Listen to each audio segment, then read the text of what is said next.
The catch stitch. The catch stitch is a flexible hand sewing stitch that is used to hem garments with a curved hemline or to attach facings on the inside of a garment where some movement is necessary so that the fabric doesn't pull and look strained on the outside of the garment. The catch stitch is created using a single knotted thread, meaning only one end of my thread is involved in the knot. This stitch is worked from your opposite hand across the fabric towards your dominant hand. So for me, that's going to be working from left to right. Again, I have a double folded edge that I'm going to be working on. I have a narrow fold here and a deeper fold here. And then of course the single layer of the fabric here. So beginning at my left edge of the fabric, I'm going to bend back or fold back that shallow fold and put my needle in from behind and pull that up so that my knot is in between the fold and the single layer of fabric. All right, now moving my needle to the right, I'm going to take a small stitch in the fabric, the single layer of fabric, above the fold. Now my needle is always going to be pointing toward the direction of where I started. All right.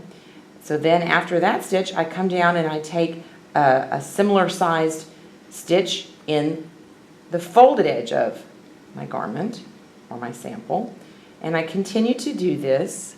Hope you can see that. I'll get my hand out of the way there. Small stitch in the single fabric, come down here, small stitch in the fold. Now the goal is to make these stitches evenly spaced, and the stitch part is very small. Now I didn't do a very good job of evenly spacing that one. Try to do better here. I'll show you the back side here in just a moment. Hopefully you can see that operation. Okay, keep the thread, the thread you're working with, below your stitches, and that way you'll get this little tiny crossover happening, which will give the distinct look of this stitch plus a little bit of strength. Hopefully you can see that. Yeah. So you'll wind up with little tiny X shapes or V shapes, working back and forth across. All right, so on the inside, the stitch will be completely visible. On the outside, turning that over, you should again only see little pinprick size stitches. And if I were using complementary thread, it would blend.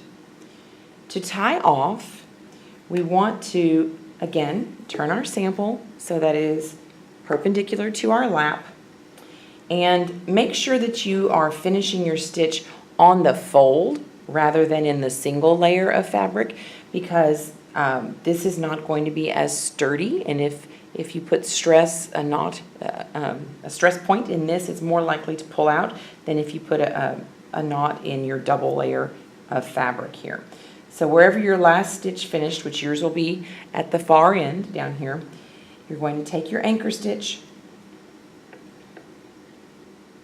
and another stitch right where that one is.